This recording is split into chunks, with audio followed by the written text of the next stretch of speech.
Uncle ఆడున్నాడు.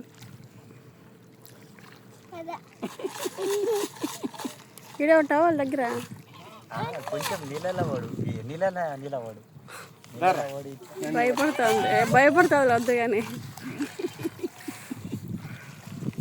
ఇది చేప చూపి తింటావా? ఏమి